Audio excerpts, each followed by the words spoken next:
vocês tiverem alguma dúvida, alguma coisa, é só falar que eu consigo ver vocês também. Bom, gente, então hoje é a aula 2, né, de Geografia Humana. Eu estou substituindo o professor Luiz. Então, ele me passou o tema, né, que é meio técnico, científico, informacional, que é basicamente uma introdução, assim, ao pensamento geográfico, né, e eu tentei montar alguns slides, assim, a aula vai ser rapidinha, se for ver bem. Eu montei alguns slides falando sobre o conceito, e no final eu coloquei para a gente fazer um exercício, então eu espero que vocês participem, tá? Eu acho que vai ser bem importante, porque é uma questão da atualidade. Então, o conceito de meio técnico, científico e informacional, ele foi praticamente criado, né, pelo Milton Santos, que foi um geógrafo, escritor e cientista brasileiro do século XX, e ele é considerado um dos intelectuais mais renomados do Brasil, né? Ele também é conhecido por ter feito bastante conteúdo, né, para a área de ciências sociais, na área de sociologia a gente conhece ele também, demografia também, e aqui ele fundou um conceito na área da geografia. Então, o que esse conceito, né, de meio técnico, científico, informacional representa? Ele está relacionado à formação do espaço geográfico natural e à influência do ser humano na natureza. Então, ele corresponde à evolução dos processos de produção e de reprodução no meio geográfico. Então, o que isso quer dizer? É a forma como o ser humano ele age na natureza, levando a uma transformação, né? Então, a natureza sem a ação do ser humano, ela é de um jeito, mas quando o ser humano começa a usar técnicas, a ciência, a tecnologia, aí a natureza começa a se transformar, né? Então, trata-se de um processo de desenvolvimento da sociedade humana que passou pela transformação de 3 etapas. Primeiro, meio natural, que era quando o ser humano empregava ali algumas técnicas, mas não tão, como eu posso dizer, não tão evoluídas assim, né, que não alterassem tanto o status da natureza. Depois tem o meio tecnológico,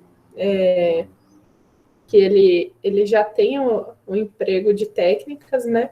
E por último, o técnico científico informacional, que ele vai e junta tudo isso, né, para uma transformação ainda maior. Então, aqui, uma explicação dos tópicos. O meio natural é o período em que o emprego das técnicas esteve diretamente ligado à dependência sobre a natureza, da qual o homem fazia uso sem proporcionar grandes transformações. Então, pensa lá comigo. Os seres humanos viviam antes da Revolução Industrial, né? Eles já tinham algumas técnicas, por exemplo, eles já tinham, sei lá, enxada. E aí eles faziam a plantação, eles já cavavam a terra com enxada, arava a terra, mas eles não usavam técnicas muito evoluídas, sei lá, para fazer o controle de uma praga, por exemplo. Então, ele sempre mantinha ali a situação da natureza, né, praticamente do jeito que ela era, mas plantava aquilo que ele queria. Então, as interferências sobre o meio eram locais e limitadas pela preservação da própria natureza, né? Peraí.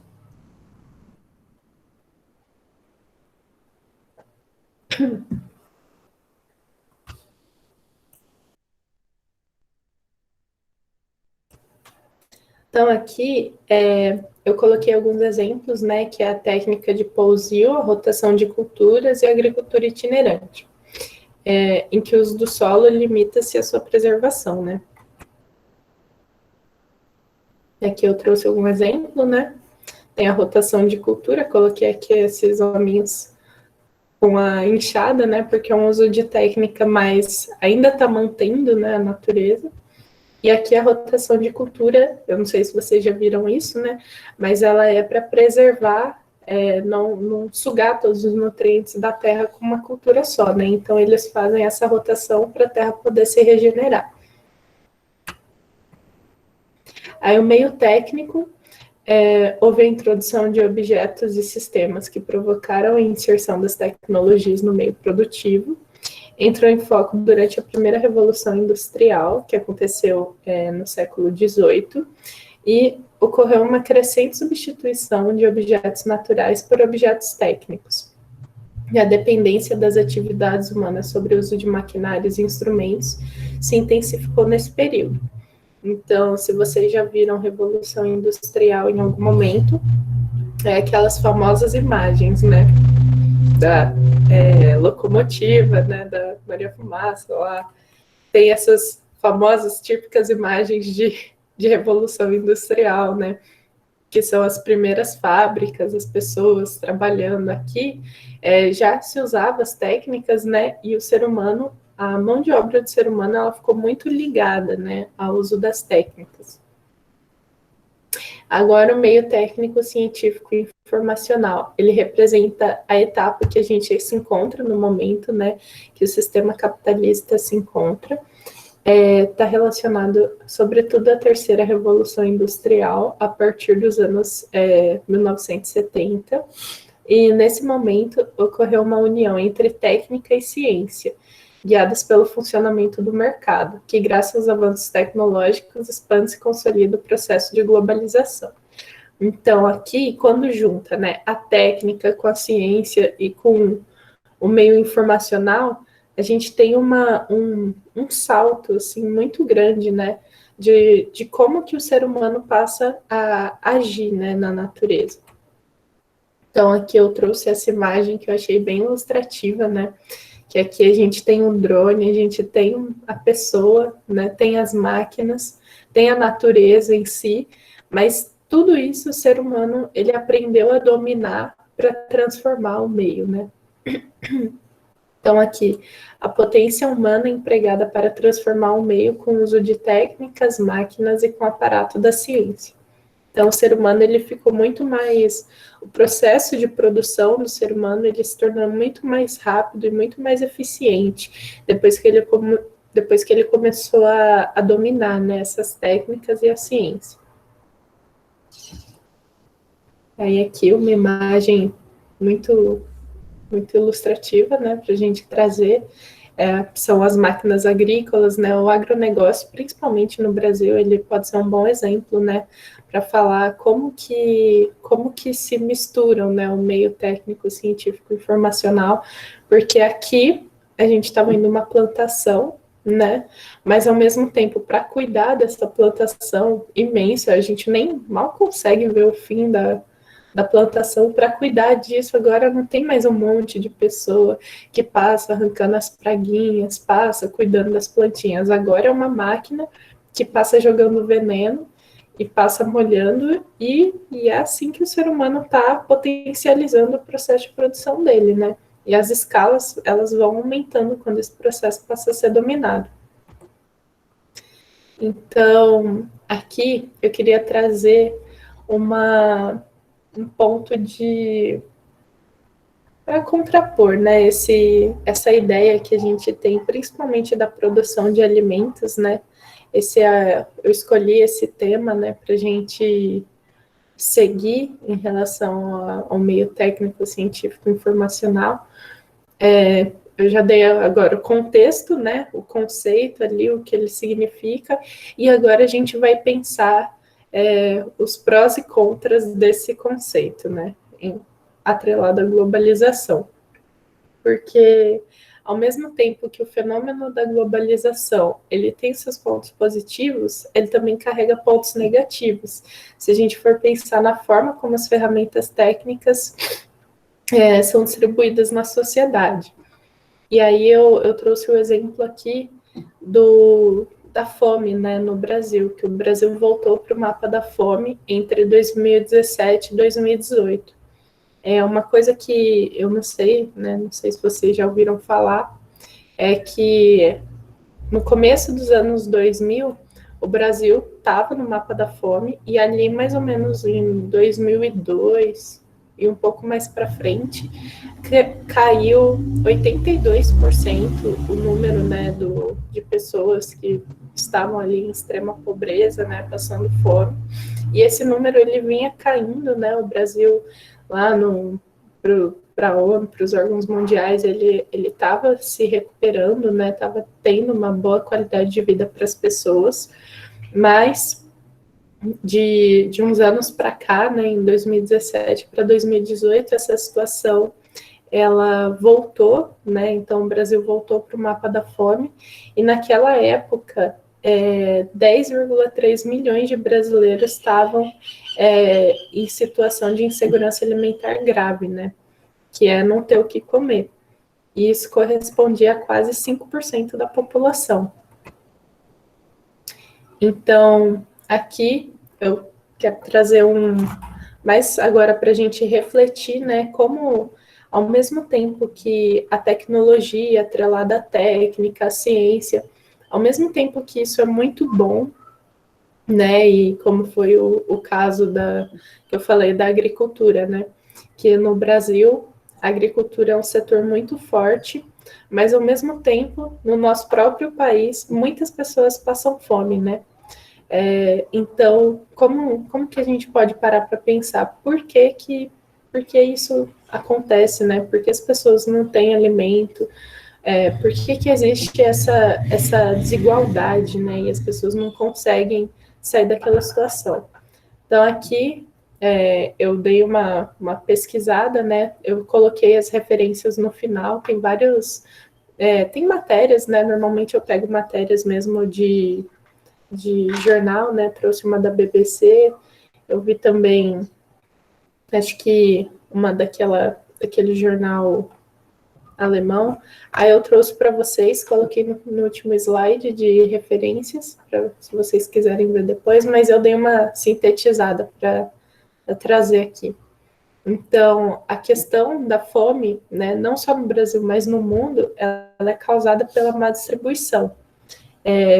Eu não sei se vocês sabiam, mas é uma coisa assim que desde quando eu estava, sei lá, na quinta, sexta série, eu acho que foi a primeira vez assim que os professores, foi numa aula de geografia, que os professores estavam mostrando aquelas pirâmides de crescimento da população, né, número de jovens e número de idosos, e eles ficavam falando como que o mundo ia estar daqui 10 anos, eu não sei o quê.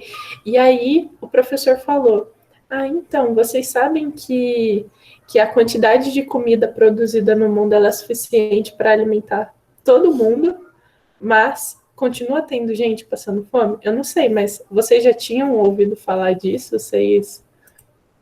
Vocês sabiam disso ou é novidade? Se quiser responder no chat, eu aqui. Eu já ouvi falar disso também.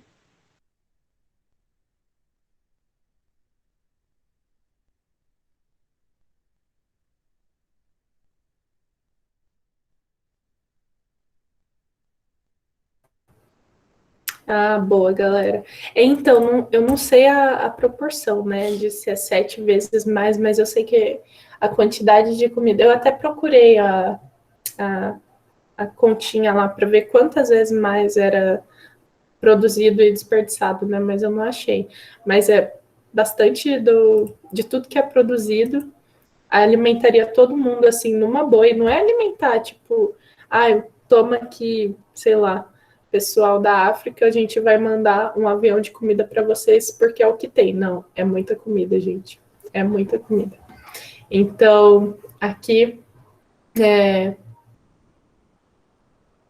é o café da época do Vargas, sim. Naquela época a galera já sabia. Que eles jogaram o café fora porque estava sendo produzido muito, é verdade. Então, aqui, né, eu trouxe uma fala do ex-diretor. Isso aqui foi de uma matéria que eu achei acho que era de 2011 ou 2010, alguma coisa assim, que era o diretor executivo, a Tim Snyder, do Programa das Nações Unidas para o Meio Ambiente. Ele falava que a fome, né, a falta de alimentos, ela era causada pelo desperdício, né, pela má distribuição. E ele falava que que a população precisava parar de desperdiçar, né? Então, sem cultivar 1 quilômetro quadrado a mais de terra, seria possível alimentar toda a população do planeta. E aí a fala dele é: ao mesmo tempo em que temos uma crise de alimentos, jogamos fora 30% a 40% dos alimentos produzidos. Ao invés de nos perguntarmos onde podemos encontrar mais terra para cultivar, ou se será preciso plantar na Lua, deveríamos olhar para o nosso quintal. Temos que encontrar estímulos financeiros para evitar que se jogue comida fora. E aqui eu queria trazer uma reflexão para vocês, né, em cima dessa fala do diretor, né, do Programa das Nações Unidas para o Meio Ambiente. Porque, ao mesmo tempo que ele diz, temos uma crise de alimentos, ele sabe que de 30% a 40% dos alimentos produzidos é jogado fora, né? E aí ele fala que temos que encontrar estímulos financeiros para evitar que se jogue comida fora. O que vocês pensam quando vocês veem essa parte, né? Que ele sabe qual é o problema, que tem uma crise, os alimentos são jogados fora, mas ao mesmo tempo ele não fala que é só dividir os alimentos, né? Tipo, avisar as pessoas que, sei lá, que tem muita coisa produzida e, sei lá, fazer doação, sabe? Ele fala, temos que encontrar estímulos financeiros para evitar que se jogue comida fora. O que vocês pensam com isso? E se as pessoas não tiverem esse estímulo, elas vão nem ligar porque ele tá falando e continuar jogando fora? Sim, isso mesmo, porque e aqui quando eles pegam para fazer essas falas, não é em cima de, por exemplo, quando você vai, sei lá, quando você compra alguma comida e você joga fora o que sobrou, sabe? A gente não está falando, essa porcentagem aqui, a gente não está falando só do que as pessoas, tipo, você na sua casa, o que você compra, uma parte você joga fora. A gente não está falando desse tipo de descarte de alimento, sabe? A gente está falando, por exemplo, de sei lá, de um supermercado que as coisas vencem e aí eles jogam fora, né? Porque, não sei se vocês já pensaram nisso, mas se um produto está vencido, se o produto está perto do vencimento, ou vencido no mercado, você pode pegar esse produto, né? Se você encontra o produto vencido na prateleira, você pega ele, leva no caixa, né? E aí eles permitem que você pegue um em troca, né? Para levar. Aí você leva praticamente de graça. Mas agora, se você, tipo, se o mercado não está vendendo tudo aquilo e os produtos estão vencendo, existem, né, políticas para não dar comida estragada, né, não vender comida estragada para os outros, ou às vezes, tipo, não está estragado, mas não sei, ali nos padrões deles, não está mais utilizável, sabe? Então, eles pegam e jogam fora. Eles vão jogando no lixo. E aí, aqui, o desperdício, sabe, de alimento, ele vai acontecendo porque não tem, tipo, às vezes eles preferem jogar fora do que, sei lá, anunciar que, não sei, que tá próximo do vencimento, tipo, faltando 2 semanas para o vencimento e fazer uma doação, sabe? Às vezes o mercado coloca produtos, não sei se na cidade de vocês os mercados fazem isso, né? Mas o Carrefour direto faz isso. Eles colocam ali num carrinho na frente do mercado, enche o carrinho com os produtos, né? Aí coloca, tipo, com preço, às vezes depende, né? Eles abaixam o preço. Aí, às vezes, sei lá, eles colocam bolacha, ao invés da bolacha tá R$ 1,80, eles colocam por 50 centavos. E aí tá a 3 dias do vencimento, sabe? Mas aí também você pensa, tipo, se o mercado não vender aquilo, ele vai jogar fora, sabe? Então você tá pagando para fazer um favor para o mercado, né? E aí aqui a questão dos estímulos financeiros é isso, né? Tipo, tem um excedente de produção, mas ao mesmo tempo o produtor, né, os grandes produtores principalmente, eles não querem só pegar e falar, ah, produzir a mais, tipo, sei lá, deu abacate no pé de abacate da sua casa e você pega e distribui para sua vizinhança. Não é isso. É tipo, os caras, eles colocaram dinheiro para produzir aquilo, mas conscientemente eles produziram a mais. E aí eles querem estímulos, né? Eles querem algo em troca, eles querem um retorno. Então, se sei lá, o governo, o sistema não retorna esse dinheiro para eles, eles preferem jogar fora, porque o gasto que eles teriam, né, fazendo esse, sei lá, esse transporte dos alimentos que eles produziram a mais até um lugar para distribuir para as pessoas, às vezes para eles não compensa.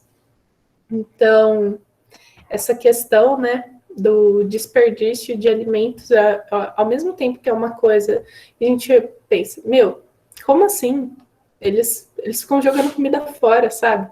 Mas, ao mesmo tempo, é uma coisa complexa, porque no sistema capitalista tudo gira em torno, né, do dinheiro, praticamente, né, do lucro que os caras vão ter com aquilo.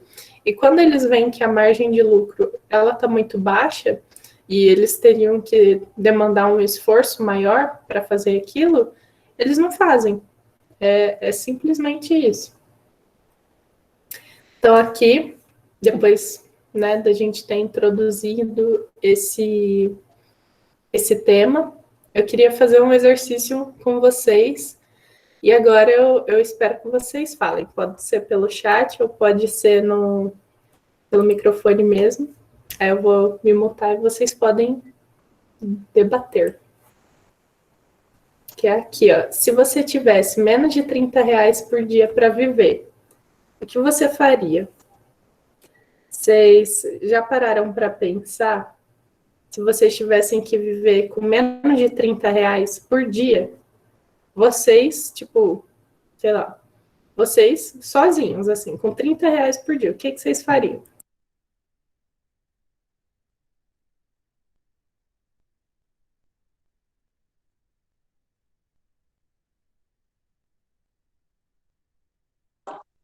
Assim, nada, ia ser de boa.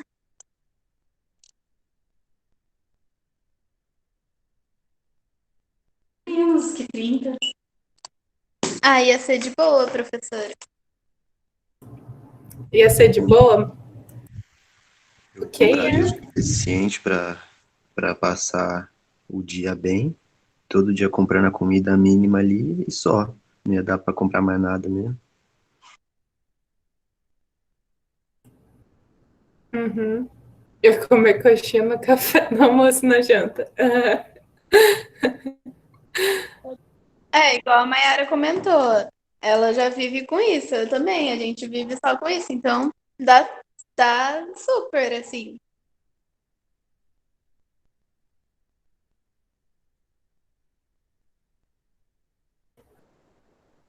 Ah, o Newton falou que ele tem noção que isso é pouco dinheiro, ainda mais se for pagar contas e essas coisas. Uhum. É isso, entendi. Então.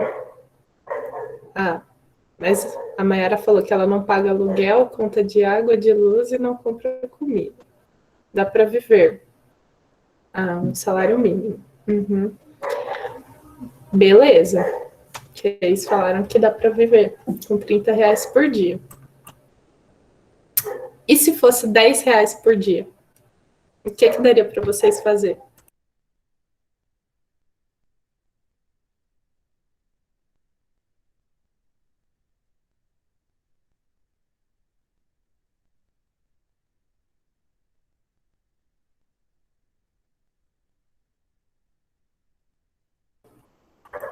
Vamos, vamos pensar aqui, né? O pessoal tá falando que vai. Eu não vou ler o comentário da Mayara. Mas o pessoal tá falando que não daria para comprar muita coisa, né? Não daria para comprar nada. E se a gente for pensar assim, no preço, né, dos alimentos no mercado, supondo que você tivesse R$ 10 por dia, não sei, na cidade de vocês, o que vocês conseguiriam comprar? Indo no mercado, não indo em, sei lá, lanchonete. Que lanchonete a gente sabe que é mais caro, né? E para passar o dia inteiro. Pão, um suco de saquinho, sabe, que é bem barato. Salsicha de mistura, arroz, feijão, Salsicha. molho, Daria para comprar arroz com R$ 10? Não, mas arroz você- passa longe. Arroz vai muito longe, muito.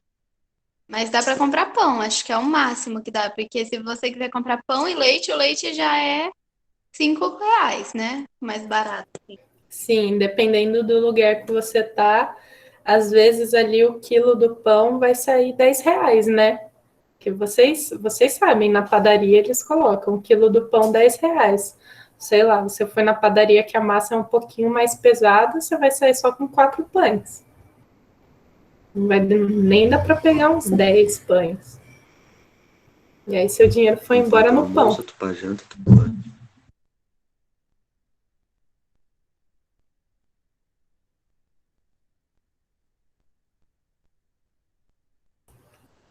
É, então, né? O pão, R$ 15, exatamente.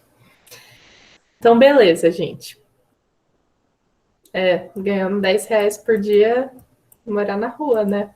Porque se a gente for pensar, por exemplo, preço do arroz, eu vi aqui esses dias estava tipo R$ 25, 5 quilos de arroz no mercado.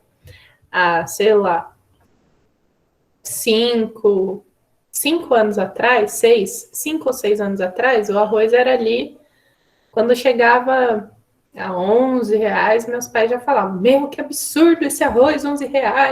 E aí eles já compravam outra marca. E agora tá chegando a R$ 25 e as pessoas precisam comer, né? Então imagina, quem vive com R$ 10 por dia ou R$ 30 por dia, que a pessoa que vive com R$ 30 por dia, ela conseguiria comprar um saco de arroz. Mas, né, o que mais que ela ia comprar? Porque é aquela questão que vocês falaram, né?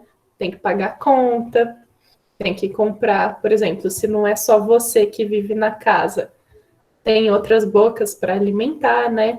Então, se é uma família que ganha R$ 30 por dia, o que você vai fazer com isso? Se você tem 4 bocas para alimentar, né? Então, deixa eu ver aqui, quem que tá falando? 30 reais o arroz? Então, né?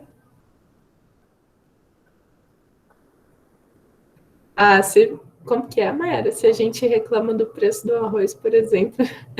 Ah, uma coisa que assim, é inevitável, né? Da gente discutir é que sempre que você for falar do preço dos alimentos, do preço de, tipo, qualquer coisa que a gente for falar, a gente vai acabar falando de política. Então, porque a nossa vida gira em torno, né, das ações que os governantes tomam. Então, não tem muita coisa a mais que a gente possa fazer a não ser falar sobre política, né? Então, você pode escolher ser alheio àquilo e não discutir porque você acha que aquilo não compete a você, ou você pode discutir para entender a sua situação, para tentar pensar como aquilo pode ser mudado, né? A gente tem vários vieses, né? Então, tipo, você pode concordar, você pode, sei lá, discordar, e você pode pensar qual é uma saída para aquilo, né? Porque, supondo, quem desiste aqui, né? Quem tem quatro bocas para alimentar, R$ 30 por dia e desiste, né? Vai acontecer o quê? Vai morrer de fome. Quem tem R$ 10, então, vai morrer de fome, vai perder a casa, vai morar na rua, né?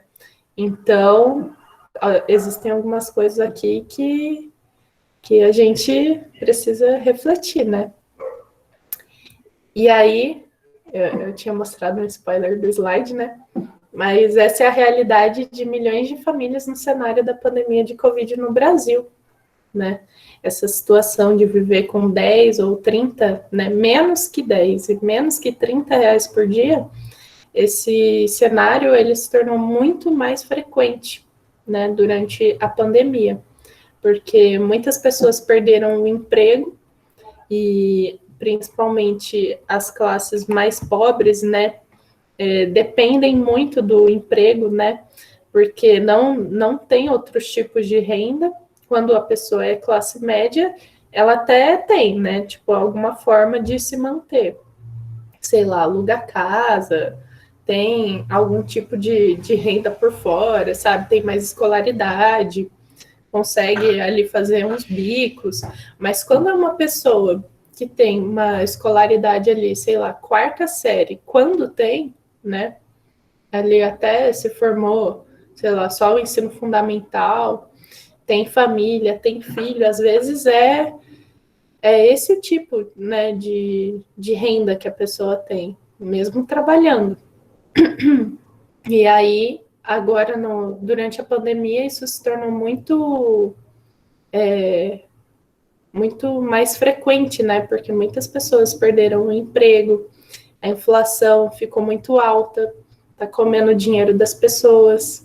Então, comendo dinheiro é porque é isso mesmo, né? Você vai lá com 100 reais no mercado, você compra o quê? Então, a pandemia de coronavírus atualmente, né? Ela causou um aumento das desigualdades. Se a gente tinha antes um cenário desigual, né, uma dificuldade ali das pessoas mais pobres ingressarem no mercado de trabalho, a dificuldade das pessoas conseguirem colocar os filhos na escola, né, porque imagina, gente, quem vive com 10 reais por dia, tem gente que pode falar, é só sair procurar emprego, mas aí, pensa comigo, a pessoa mora num lugar, numa favela praticamente, né?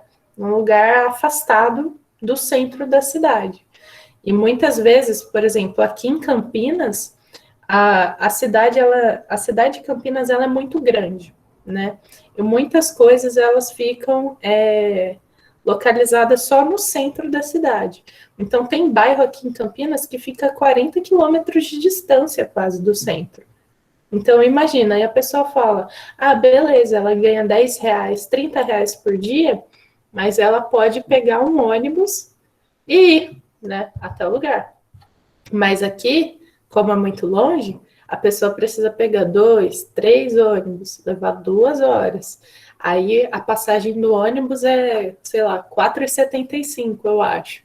Aí tem até um sistema ou tá R$ 4,90 agora. Tem até um sistema no cartão lá de recarga da prefeitura, que se você pegar 2 ônibus num período lá de até 1h30, você paga a passagem de um só. Mas mesmo assim, aí a pessoa vai, né, se deslocar, vai gastar 10 reais de ida e não vai voltar. Ou ela vai conseguir fazer a integração com os ônibus, vai gastar 5 de ida, 5 de volta, e naquele dia ela não vai comer. E ela vai bater perna lá longe, e quando ela chegar lá, pode ser que ela nem consiga um emprego, porque às vezes ela não tem escolaridade, né? Às vezes a roupa que ela está usando não é adequada, né? O sapato que ela foi, porque quem ganha 10 reais por dia não compra calça jeans, né? Tem ali no máximo um chinelo. Então, se a gente for pensar, né, a situação da pandemia e as desigualdades, elas aumentaram muito, né? E eu achei uma matéria da BBC, publicada em dezembro do ano passado, que fala que a pobreza no Brasil, ela cresceu muito, né, durante a pandemia. E as projeções dos economistas, elas apontam que 10 a 15% da população brasileira pode chegar ao cenário de pobreza extrema. Imagina, gente, 15% da população na pobreza extrema, que é viver com menos de $1,90 por dia. Aí eu fui fazer uma conversão, né, para ver quanto que isso dava em reais. E aí tá dando R$10,43, $1,90 por dia.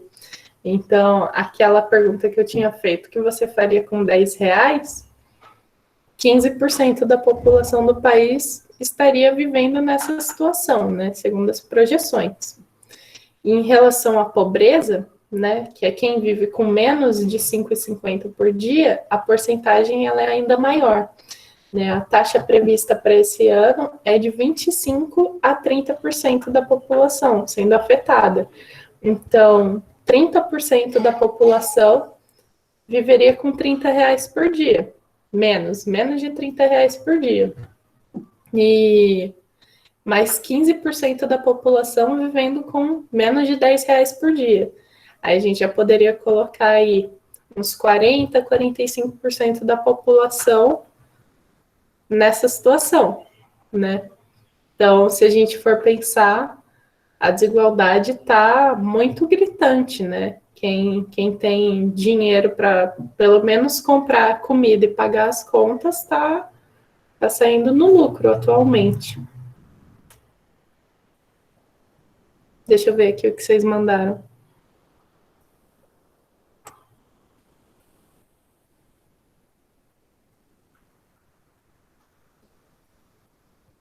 Ah, tem lugares que tem, né, algum tipo de ação social que emprega pessoas.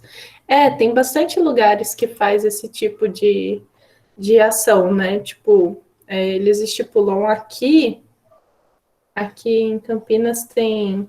Ai, como que é? Acho que é Patrulheiros o nome, que você tem que... Sua família tem que ter uma renda específica, né? Você tem que estar estudando na escola, você não pode ter largado os estudos, tem que estar no ensino de 14 para 16 anos, mais ou menos, e aí você vai trabalhar, você se inscreve no Patrulheiros, e vai trabalhar em algumas coisas na cidade, mas aí é para ganhar também, sei lá, R$600, 800, por aí, não é muito dinheiro também não. E aí, gente, para a gente ir caminhando para o final aqui, por que esse cenário de desigualdade extrema ele vem acontecendo com ainda mais frequência, né?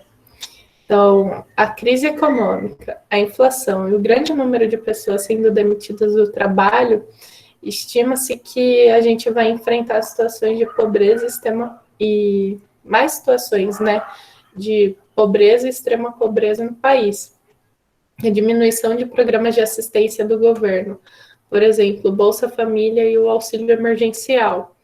Eu não sei se vocês estão acompanhando as matérias, né, da televisão, mas pelo menos o jornal regional aqui de Campinas, né, eles pegaram, assim, essas 2 últimas semanas, eles têm falado muito da questão do auxílio emergencial, né, porque tiveram muitas famílias que perderam o emprego, né, perderam o emprego, às vezes o homem já não conseguia trabalhar, estava como autônomo, a mulher era a única que estava trabalhando, mas durante a pandemia ela também perdeu o emprego, e aí eles têm filho para cuidar e não conseguem, né, pagar conta, morar de aluguel, comprar comida, e aí a televisão está mostrando bastante esses casos, né, e falando como no ano passado o auxílio emergencial ele deu uma camuflada, né, nessa desigualdade, porque ali durante uma parte do ano as pessoas receberam, né, algumas pessoas, quem conseguiu se cadastrar, recebeu o auxílio de R$600, mas quando, eu não lembro, mas não sei se vocês sabem, né, mas quando foi chegando o fim do ano ali, que o governo anunciou que não teria mais, né, as parcelas do auxílio, aí as pessoas começaram a se desesperar, porque o cenário econômico não melhorou, a inflação está pior, né? E as pessoas continuam sendo demitidas porque as empresas não estão mais, né? Tem empresa que está fechando, tem empresa que está mandando as pessoas ficarem em casa e não está mais alugando prédio, né? Então está todo mundo home office. E aí as pessoas começaram a entrar em pânico porque não teriam mais as parcelas de R$ 600 para viver, né? E nesse ano a gente já começou o ano sem auxílio emergencial. Quem recebe Bolsa Família continua recebendo, mas a faixa, né, para aceitar as pessoas para se inscrever, ela foi reduzida, né? A quantidade de investimento foi reduzida, então menos famílias estão recebendo. E nesse ano o governo está estimando que em abril eles comecem a pagar a primeira parcela, né, do auxílio emergencial. E a parcela desse ano, o governo disse que não poderia pagar R$ 600, mas eles podem pagar 150, 250 ou R$ 375 por mês. E eles colocaram algumas regras. Eu fui tentar entender ontem, na hora que eu estava montando a aula, fui tentar entender como são essas regras, mas eu ainda fiquei em dúvida, né? Porque tem faixa de família, aí vai ter casos que duas pessoas não podem pegar, duas pessoas da mesma família, né? Tipo pai e mãe. Aí não vão poder pegar, e aí vai ter que ser uma pessoa só. Tem umas coisas muito loucas lá. Mas imagina, R$ 150 por mês. É um valor bem baixo, né? Aí, o que daria para fazer com R$ 150 por mês? Ou, no melhor cenário, R$ 375 por mês, né? O que daria? E aí, para a gente finalizar aí os últimos 20, 30 minutinhos de aula que a gente tem, a gente pode falar um pouquinho do cenário, né, do Brasil. Eu coloquei aqui alguns pontos, né, situação econômica, demográfica, vacinação, censo e crise. Aí, vou colar aqui no chat para vocês. Agora eu quero a opinião de vocês. Porque eu acho importante a gente trazer essas discussões, né? Porque, assim, é certeza que no final do ano, no vestibular, eles vão tratar desses assuntos, né?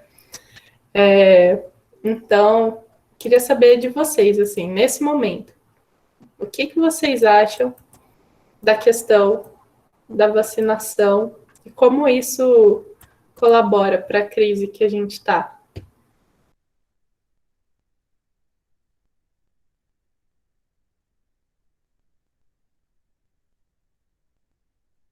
Ah, eu acho que, tipo, colabora para a crise por conta de que, é igual estão comentando, que foi mal gerenciado, então a verba está sendo extrema, né? E não vai repor, porque a economia está caindo e eles tiraram, tipo, milhões para vacina. Então, vai corroborar para isso. Ah, e eu também acho que, tipo, a vacina em si já não era para gerar uma crise no país, porque era para ele ter esse fundo de verba já meio que guardado, né? Porque é saúde, não era para gerar uma crise por uma coisa tão básica assim.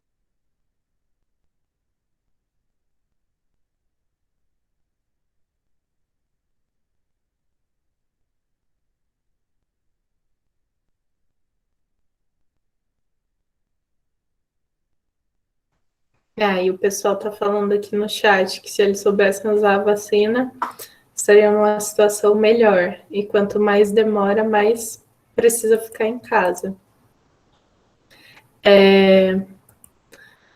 Eu também acho, né, que no caso a vacina, a demora, né, em aplicar a vacina na população, ela piora a situação que a gente está, né? Camille, realmente, a falta de planejamento, ela impacta muito, né? Quando os governos, se a gente for parar para pensar na Europa, né? Quando começaram a liberar as terceiras fases das vacinas, né? As vacinas chegaram nas terceiras fases, estavam apresentando resultado promissor, os governos começaram a encomendar quantidades, né? E aí as fábricas de vacina começaram a produzir. E existem vacinas de vários preços, né? E o governo, ele tem uma verba, né, para fazer essas compras, ainda mais no cenário de pandemia, tem como aprovar medidas emergenciais, né, para você investir dinheiro do Estado para resolver aquela situação. Mas o Estado atualmente ele foi assim uma grande falta de planejamento. Não é uma coisa assim de opinião, porque eu não gosto do Bolsonaro, né? Mas foi olhando assim, de forma técnica, né? Muitos médicos, muitos cientistas já falou isso,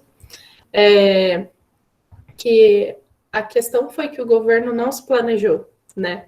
E aí a falta de planejamento do governo, a indecisão, aí a demonização das vacinas, né? As fake news, tudo isso afeta o cenário econômico brasileiro. E enquanto o governo fica fazendo esse joguinho, né, ai, não vamos comprar vacina, não precisamos, a população, igual eles diziam lá, imunidade de boiada, né, que se 70% da população pegasse, aí, isso eles falaram no começo do ano passado, né, quando começou.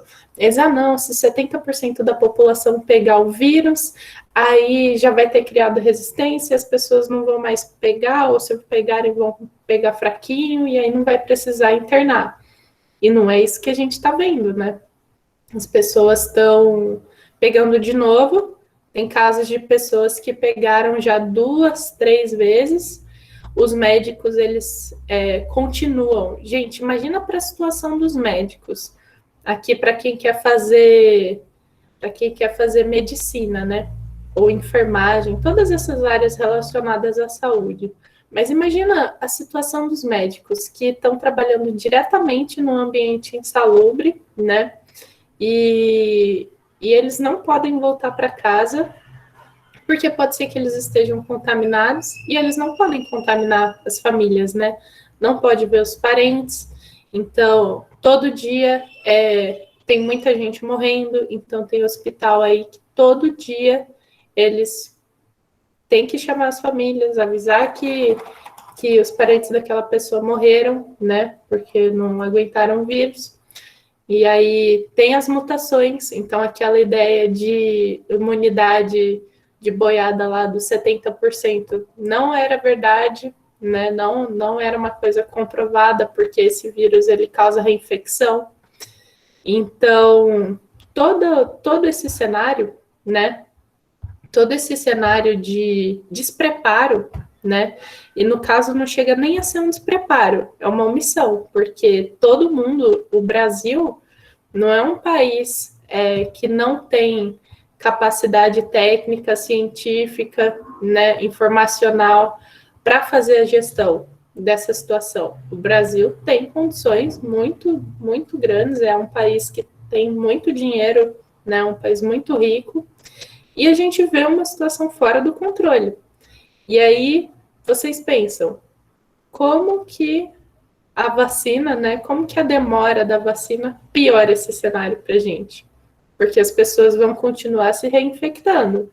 Eu acho que vai chegar um momento que todo mundo vai ter pego, ou vai ter tido alguém na família que pegou, e a gente ainda não vai ter sido vacinado, sabe? Aqui em casa, minha mãe já pegou.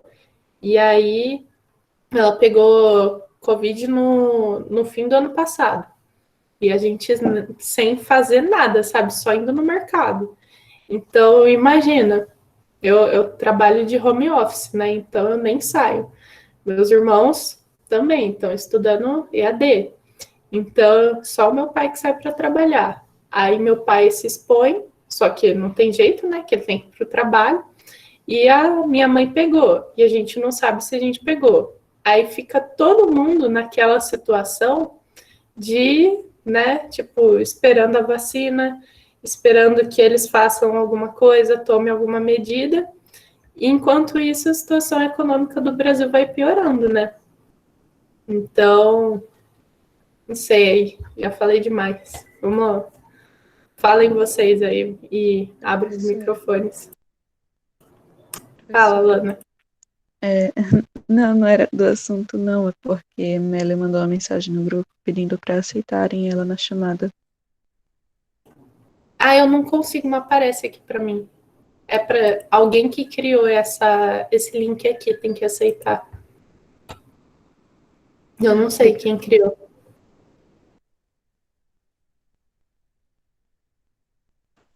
Eu vou ler aqui os comentários que vocês estavam mandando. Deixa eu ver. Nem metade da população foi vacinada e os casos e a situação só piora. Se tem vacina que já foi comprovada a eficácia, tem saúde, pessoas podem trabalhar. Se tem trabalho, o dinheiro gira, tem consumismo, se tem consumo, tem economia. Essa situação parece simples, né? Mas ao mesmo tempo que parece muito simples, a situação que a gente enfrenta no país, ela é mais do que se a gente vacinar as pessoas, elas vão estar protegidas e assim a gente vai poder voltar a circular, vai poder voltar a consumir e os empregos vão voltar a ser criados. É mais do que isso, porque atualmente a situação do país, o governo toma ações de cunho extremamente político e ideológico, né? Então, quando o Bolsonaro fala que ele não apoia a vacina, não é ele só como pessoa falando que ele não aprova a vacina, é ele como presidente. Então, por mais que, sei lá, mais de 70% da população acha que é necessário tomar a vacina, quando o presidente fala que ele não apoia, ele está sendo responsável por não fornecer aquela vacina para as pessoas, porque quem assina o papel para comprar é o governo. E aí, se o governo fala que não apoia, mais gente continua morrendo, né? Enquanto essa situação está aí acontecendo. Deixa eu ver aqui quem mais falou. Morreu muita gente até chegar nesses 70%, né? E a gente nem sabe mais quantas pessoas pegaram, que é tanta infecção, reinfecção, que até eles mapearem tudo isso, né? Agora os hospitais que estão super lotados aí já não tem mais leito. As pessoas que estão com um caso leve, né, de Covid estão se sentindo mal, mas nem pode ir no hospital, evita ir no hospital, porque quem acha que tá, se não tiver, vai chegar no hospital e vai pegar, né? Então, é uma situação muito, muito alarmante, né? 200 milhões, 70% de 200 milhões é muita coisa. Sim.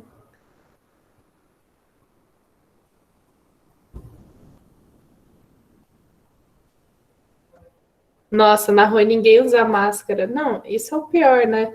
E o pior são as fake news de usar máscara, de... Ontem apareceu na televisão um pessoal falando de fake news de você põe a máscara, se você tocar na máscara, você vai estar infectado. Nossa, gente, é cada absurdo. E pensar que a gente está há um ano nessa situação, né? O ano passado, quando a minha empresa falou que a gente ia ficar de home office, foi logo na semana, foi tipo, em 20 de março eu acho que eu já estava de home office. E aí eu tô, desde aquela época, eu fui na empresa só para trocar o computador, que deu pau, mas desde aquela época eu já tô de home office E aula na Unicamp desde o dia 13 de março, que foi cancelada, né? 13 de março do ano passado. E aí eles até adiantaram as férias, fizeram mó rolê assim para os professores poderem se organizar, né, para dar aula online. É muita gente sem computador, né? Os alunos só usavam celular. E nossa, gente, e pensar que a gente está um ano assim, né? E essa situação não melhora. Alguém tem alguma dúvida? Alguém quer trazer algum ponto? A gente ainda tem uns minutinhos.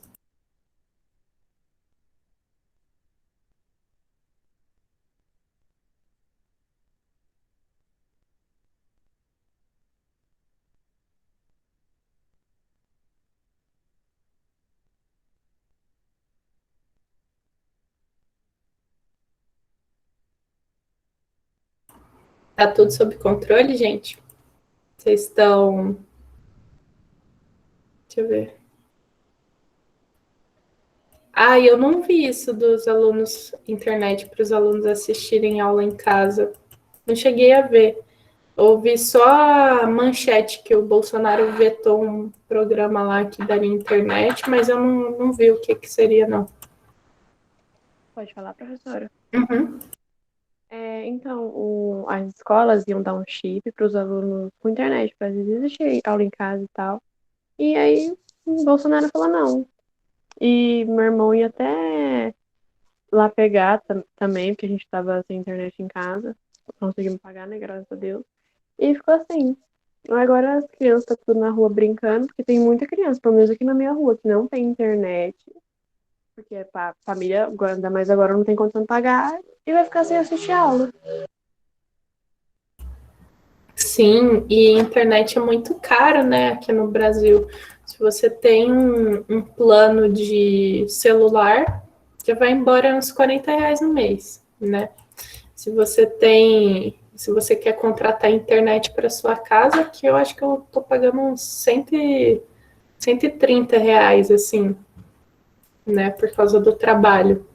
Então, realmente. E isso do governo vetar, nossa, gente, para mim, assim, uma opinião pessoal, né? Mas para mim, eu acho que a internet ela deveria ser livre, sabe, para as pessoas. Ainda mais no momento que a gente se encontra. Porque, por exemplo, na Unicamp, a gente tem Wi-Fi grátis, né? O Wi-Fi é da Unicamp.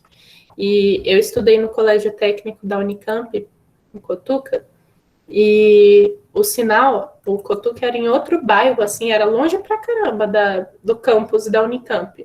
Mas eles levaram a internet até lá. E assim, desde 2016 que tem internet lá e que eu tenho vivenciado isso, sabe? Tipo, é muito diferente quando você tem o acesso à internet. Você faz coisas e você, sei lá, você tem uma autonomia que você não teria, sabe? E não sei, isso é opinião pessoal, mas eu acho que a internet ela nem devia ser paga, porque é uma situação assim, é um meio que a gente usa hoje que ele chega a ser essencial, né? Tudo que a gente faz hoje é pela internet. Professora, aqui em Osasco eles chegaram a dar o chip do celular, né, para os alunos. Só que eu não entendo, por exemplo, vão dar o chip para as pessoas que não têm condição de ter internet em casa. E essa pessoa vai pôr o chip aonde? Tá certo que a maioria das pessoas hoje em dia tem celular, né, mas aí que eu fico em dúvida, sabe, nessa questão. Sim, tem isso também, né? Porque tem gente que não tem celular. Ou o celular que tem problema, não acessa a internet, é lerdo, né? E o preço que o celular tá hoje, antes eu falava, não, o celular não pode ser o preço de um computador, porque, né, 1.500 no celular, gente. Nossa, absurdo. E aí, né, eles resolveram esse problema. Agora o computador é R$ 3.500. Então você pode comprar um celular sem se preocupar que ele vai ser o preço de um computador. Mas é verdade. Muito, nossa, caótico. 5 mil um iPhone. Então, nossa, é um dinheiro assim que dá dó, gente. Porque quando você trabalha e você vê o tanto de tempo que você tem que trabalhar para dar dinheiro num negócio, é legal, assim, ostentar, tal, né? Falar, ai, que celular bonito que eu tenho, mas vai fazer a mesma coisa com o celular de, sei lá, R$ 800 faz, sabe?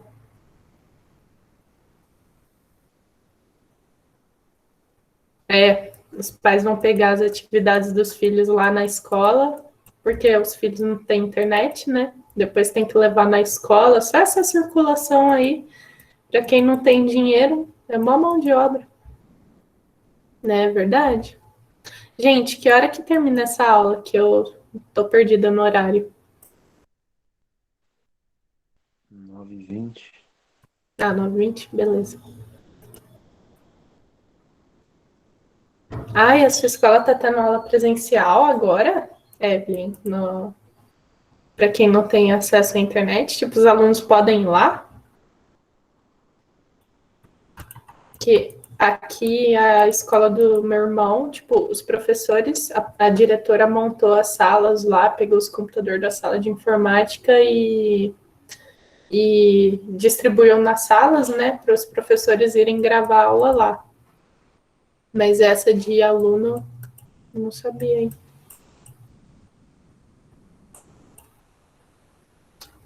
Pessoal, eu gostei dessa aula. Vocês discutiram bastante. Espero que vocês reflitam sobre esse tema que a gente trouxe. Eu vou encerrar aqui para dar uns minutinhos para vocês, sei lá, tomar café. Não sei se vocês já tomaram café da manhã. E aí eu vou compartilhar depois, vou fazer um PDF aqui desses slides e vou mandar lá no grupo para vocês, beleza?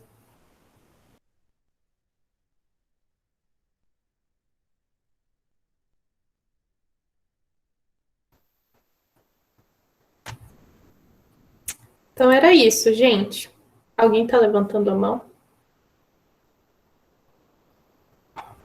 Alguém quer falar? Beleza. Tá bom. Então era isso, gente. Obrigada aí por participarem dessa aula. E nos vemos agora na aula de sociologia. Agora eu vou tentar montar slides mais curtos para vocês, tá? Mas nos vemos na próxima aula, gente. Obrigada. Falou. Até mais.